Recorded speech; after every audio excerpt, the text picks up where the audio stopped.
Las bodas parecen mágicas. Vestidos blancos fluidos, lágrimas de alegría y promesas de eternidad. Pero detrás de la celebración se esconde una verdad más oscura. En este video estamos revelando 6 de las peores muertes en bodas de la historia, y cada una convirtió el día más feliz en una pesadilla inimaginable. Era el 17 de marzo de 2018. El sol de la tarde proyectaba largas sombras sobre los acantilados de piedra caliza de la Great Ocean Road, cerca de Port Campbell, donde los invitados a la boda se reunieron en un mirador popular para lo que debería haber sido la conclusión perfecta de la celebración de la boda de destino de Ethan y Sarah Moore. Ethan Moore, un ingeniero civil de 29 años de Melbourne, había pasado 3 años diseñando instalaciones de tratamiento de agua en Victoria. Ethan le había propuesto matrimonio a Sarah en este mismo lugar 2 años antes, lo que lo convertía en la elección obvia para sus fotos de boda, a pesar de los peligros inherentes del acantilado sin vallas. Los acantilados de piedra caliza de la gran carretera oceánica se elevan a más de 200 pies sobre el océano austral, esculpidos por millones de años de acción de las olas que continúan erosionando las formaciones de roca blanda. Los miradores a lo largo de este tramo permanecen en gran parte sin vallas, confiando en el sentido común de los visitantes y en los letreros de advertencia para prevenir accidentes.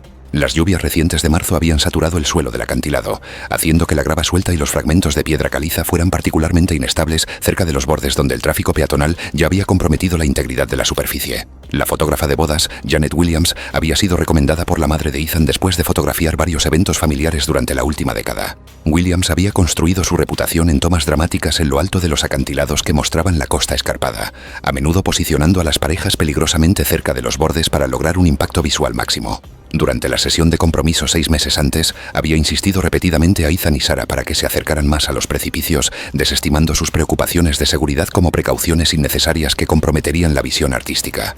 Esa tarde, Williams había insistido en capturar una última toma dramática de los recién casados besándose cerca del borde del acantilado. La reciente lluvia había dejado la superficie de piedra caliza resbaladiza por la humedad, y varios invitados habían comentado sobre la grava suelta que se movía bajo los pies. Williams colocó a la pareja a solo 8 pies de la caída de 220 pies, dirigiéndolos a través de múltiples poses mientras los invitados de la boda observaban nerviosos desde una distancia más segura. Después de capturar el beso, Williams exigió que Ethan retrocediera para una composición más amplia que enmarcara a la pareja contra el fondo del océano. Ella continuó filmando mientras Ethan se movía cuidadosamente hacia el borde, sus zapatos de vestir luchando por agarrarse al húmedo suelo de piedra caliza. La grava bajo sus pies había sido aflojada por la lluvia de la mañana, creando una superficie inestable que se movía con cada paso. Cuando Ethan dio su último paso hacia atrás, la grava saturada cedió por completo. Su talón derecho resbaló por el borde y su centro de gravedad se desplazó más allá del punto de recuperación. Sarah gritó mientras su nuevo esposo desaparecía por el borde del acantilado, su cuerpo golpeando 2 salientes rocosos durante la caída de 220 pies. El cuerpo cayó de manera impredecible, golpeando salientes de piedra caliza y finalmente aterrizando de cabeza en el último saliente, causando un trauma craneal masivo. Un invitado llamó inmediatamente a los servicios de emergencia a las 4:47 de la tarde, pero la ubicación remota significó que los equipos de rescate tardaron 35 minutos en llegar al lugar. La recuperación en helicóptero tomó otra hora debido a las peligrosas condiciones de viento a lo largo del acantilado. El forense determinó que Ethan murió instantáneamente por un trauma masivo en la cabeza y una fractura completa del cráneo. La fuerza del impacto había destruido completamente su tejido cerebral, haciendo imposible la supervivencia independientemente del tiempo de respuesta. Williams enfrentó una demanda civil de Sarah y perdió su negocio de fotografía en 6 meses a medida que se difundía la noticia. Sarah nunca regresó a la Great Ocean Road y se mudó a Queensland para escapar de los constantes recordatorios de la tragedia de su día de boda. Era el 14 de junio de 2015 en el Valle del Loira, Francia. La niebla matutina colgaba baja sobre la finca del viñedo mientras los invitados se reunían para un ensayo de boda. Un Citroën restaurado esperaba en un camino de grava, ligeramente inclinado hacia arriba. La escena se sentía controlada, festiva y frágil. Nada parecía inmediatamente peligroso para los presentes. Lucy Bernard tenía 7 años. Era la sobrina de la novia y la niña de las flores elegida. Era tímida, de voz suave y deliberada en sus movimientos después de haber dejado recientemente un aparato ortopédico correctivo en la pierna. Caminar con cuidado se había convertido en un hábito. La familia la describía como observadora y ansiosa por complacer, practicando su papel repetidamente a pesar del cansancio. Confiaba implícitamente en los adultos y esperaba en silencio durante los ensayos. Aferrándose a su cesta y observando los zapatos pasar sobre el suelo de piedra irregular cercano sin quejarse, nunca. El vehículo era un Citroën de los años 1950 restaurado, alquilado para una llegada escenificada. Los coches antiguos carecen de frenos modernos y ruedan fácilmente en pendientes. Lucy no entendía nada de esto. Se concentró en la postura y el tiempo, de pie cerca de un muro de contención de piedra bajo mientras los adultos ajustaban planes y los fotógrafos reposicionaban a los invitados. La superficie de grava, el camino estrecho y la proximidad de la multitud aumentaban el riesgo si ocurría algún movimiento. A los niños se les permitió usar ropa para las fotos sin barreras ni supervisión presente esa mañana. Durante el ensayo, el Citroën se detuvo en la pendiente y se negó a arrancar. Un padrino sugirió remolcarlo varios pies usando una vieja cuerda de cáñamo encontrada en el almacén. La sugerencia pasó por alto alternativas más seguras, como calzos para las ruedas o despejar el área para evitar retrasar las fotografías. No se consultó a ningún mecánico profesional y no se asignó a nadie para controlar a la multitud. Los invitados, niños y personal permanecieron agrupados cerca, observando de cerca. La cuerda estaba visiblemente deshilachada, rígida por la edad, y nunca fue clasificada para cargas de vehículos. Nadie expresó objeciones y la decisión fue tratada como temporal e inofensiva. Lucy esperó junto a la pared, sosteniendo su cesta mientras los adultos colocaban el segundo coche cuesta abajo. Los fotógrafos pidieron sonrisas y los invitados se inclinaron hacia adelante para obtener mejores ángulos. El aumento de la inclinación incrementó el potencial de retroceso. No existía ningún margen de seguridad. A medida que se aplicaba tensión, el Citroën se movió ligeramente. La grava crujió bajo las llantas y murmullos se esparcieron por el grupo. Lucy giró la cabeza hacia el sonido, sin darse cuenta de que el peso del coche dependía ahora completamente de la cuerda. Los niños permanecieron inmóviles, asumiendo que los adultos controlaban la situación. Nadie le indicó a Lucy que se moviera o se apartara.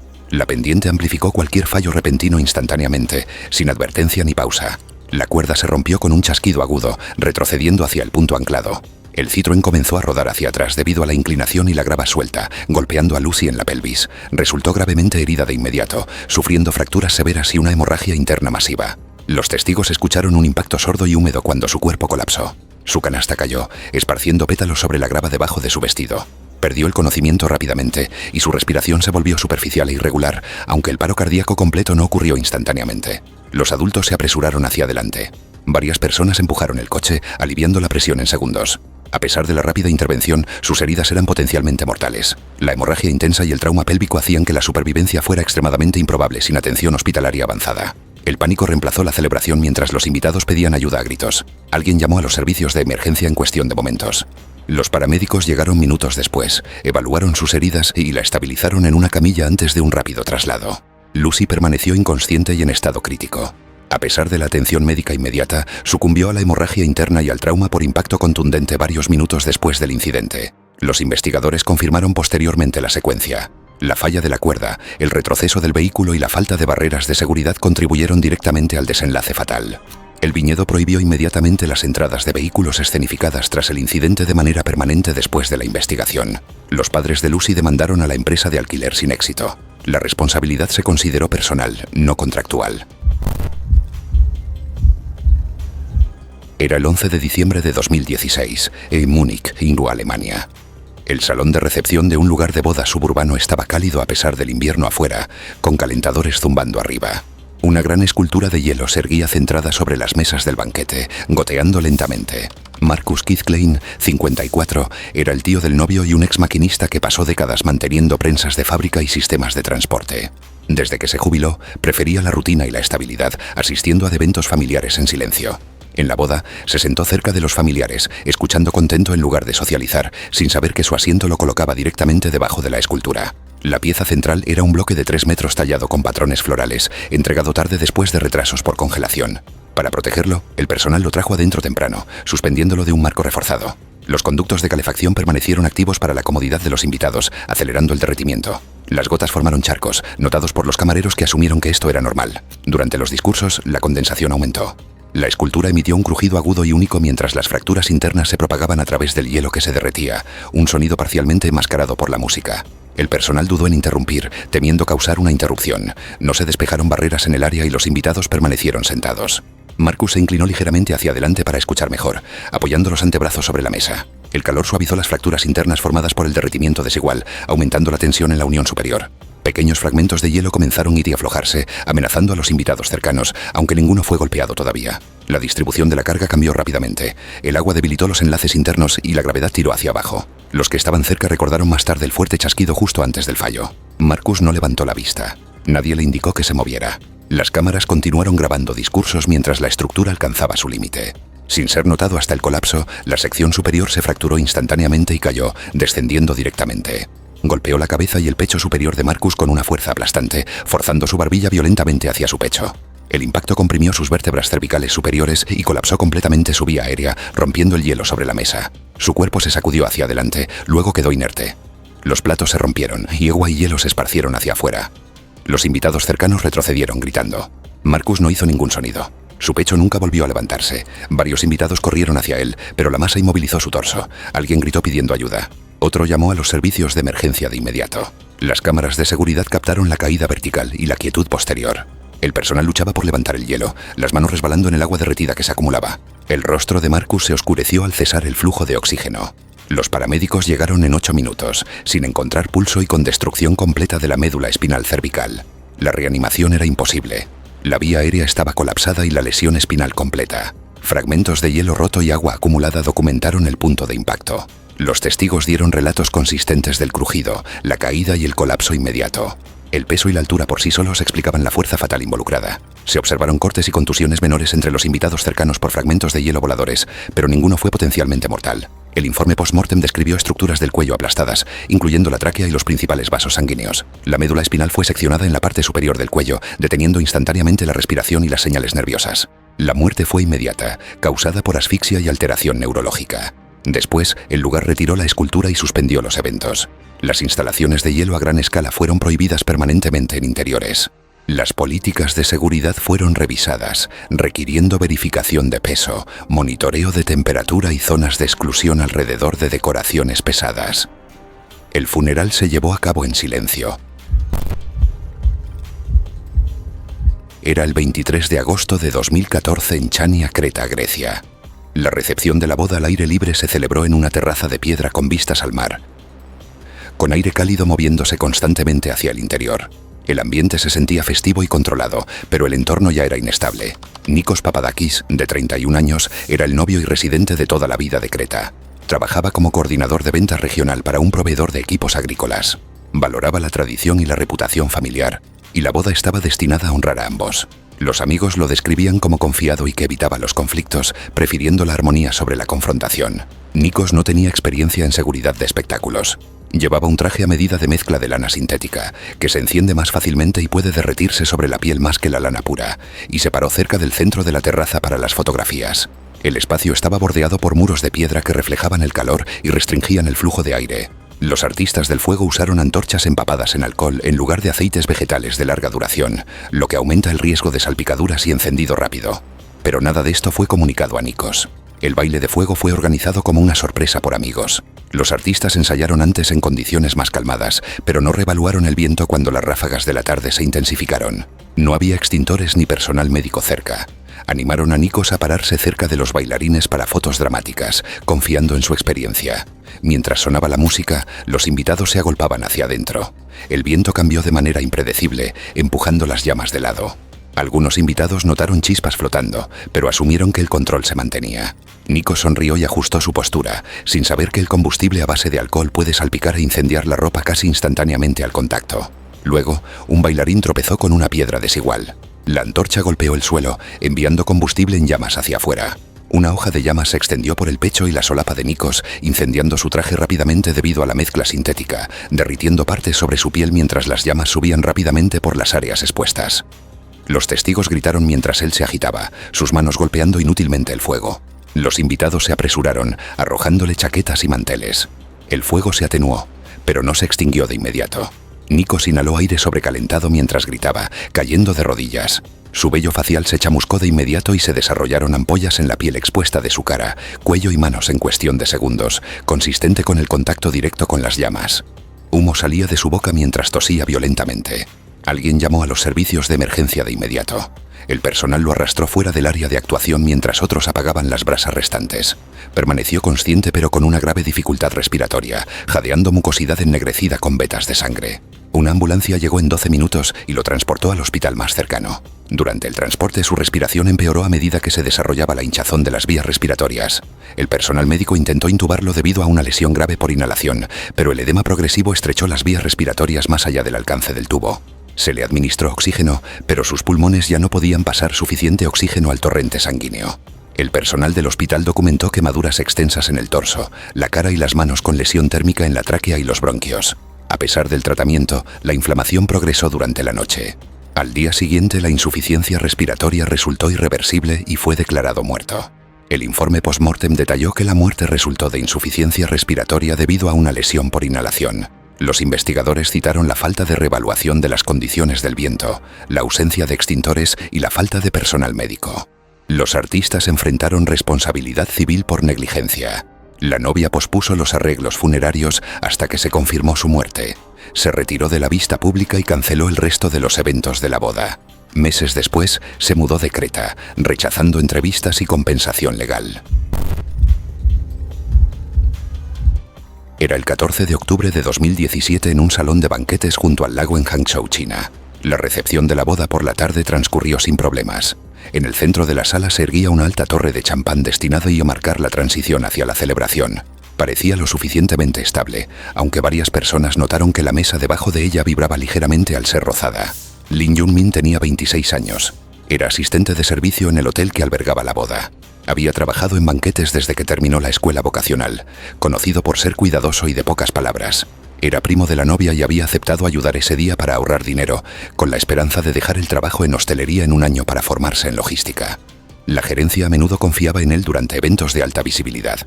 Su trabajo involucraba la preparación y el control de multitudes, no actuaciones. Lin Yun entendía la seguridad básica del servicio, pero no estaba capacitado para intervenir una vez que comenzaban las ceremonias. Se instruyó al personal a seguir las instrucciones exactamente y evitar interrumpir el plan visual. Esa tarde, la inusualmente alta torre de vidrio se ensambló rápidamente para impresionar a los invitados y a los espectadores de las redes sociales. La mesa base se tambaleó ligeramente durante la instalación, pero los supervisores ordenaron al personal que no la ajustara una vez que los invitados entraran. La altura de la torre, combinada con un piso ligeramente desigual, creó una condición precaria. El horario de la ceremonia era ajustado y nadie quería retrasos o correcciones visibles.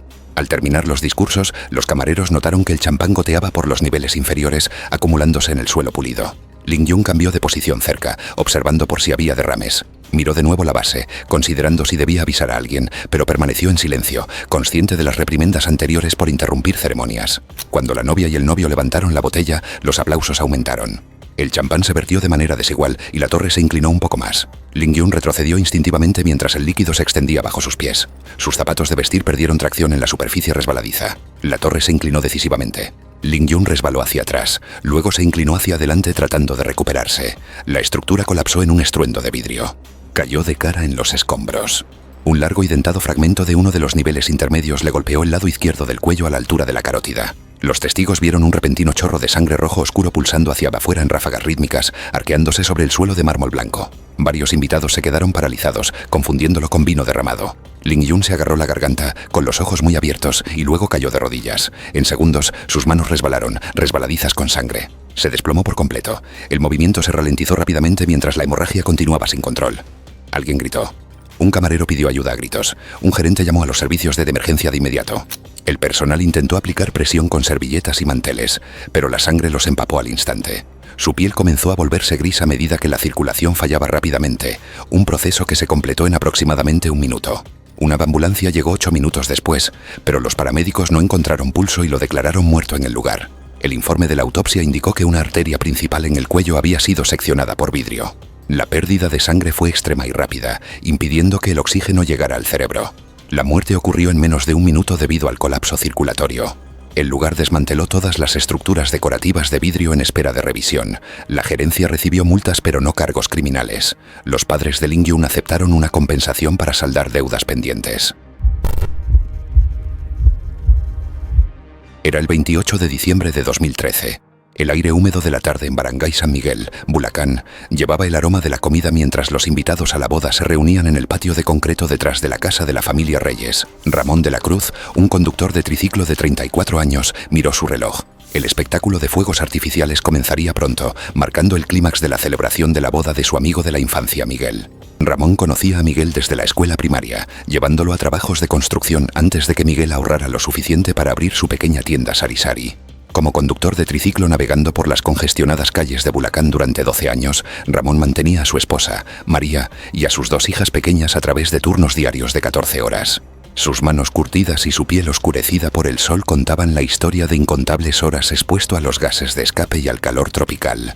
pero mantenía su disposición alegre y era conocido en todo el vecindario por su fiabilidad y risa contagiosa.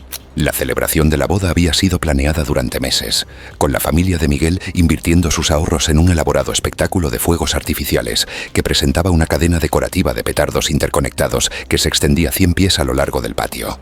El espectáculo incluía algunos petardos de grado comercial con carcasas de metal, además de los petardos más pequeños de consumo para crear explosiones más fuertes y destellos más brillantes.